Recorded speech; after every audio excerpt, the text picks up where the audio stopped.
Junior NTR హీరోగా కొరటాల శివ దర్శకత్వంలో రూపొందుతున్న పాన్ ఇండియా మూవీ దేవర. బాలీవుడ్ ఫిలిం వార్ 2 షూటింగ్ కోసం ఎన్టీఆర్ ముంబై వెళ్లగా ఆయన లేకుండానే ప్రస్తుతం ఆంధ్రప్రదేశ్లో దేవర చిత్రీకరణ జరుగుతోంది. ప్రెజెంట్ ఎన్టీఆర్ లేని సన్నివేశాలను షూట్ చేస్తున్నారు. ఈ క్రమంలో దేవర యూనిట్కి ఊహించని షాక్ తగిలింది. అల్లూరి జిల్లాలో మొదకొండమ్మ పాదాల వద్ద దేవర షూటింగ్ జరుగుతుండగా మూవీ టీంపై తేనెటీగలు దాడి చేశాయి. ఫైట్ సీన్ చిత్రీకరణ కోసం డ్రోన్ ఎగరవేయగా ఆ సౌండ్కి తేనెటీగలు ఒక్కసారిగా లేచాయని తెలుస్తోంది. ఈ దాడిలో ఏకంగా 18 మందికి గాయాలవ్వగా వెంటనే వారిని దగ్గరలోని ఆసుపత్రికి తరలించినట్లు సమాచారం. తేనెటీగల దాడితో పలువురికి గాయాలవ్వడంతో దేవర షూటింగ్కి చిన్న బ్రేక్ వచ్చిందంట.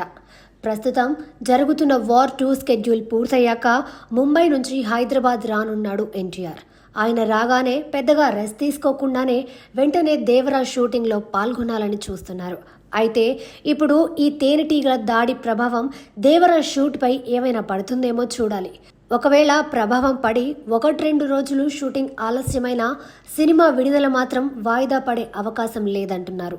ఎందుకంటే ఇప్పటికే మెజారిటీ షూటింగ్ పూర్తయింది. దీంతో ఇప్పటికే ప్రకటించినట్లుగా దసరా కానుకగా అక్టోబర్ 10న దేవర విడుదల కావడం ఖాయమని చెప్పవచ్చు.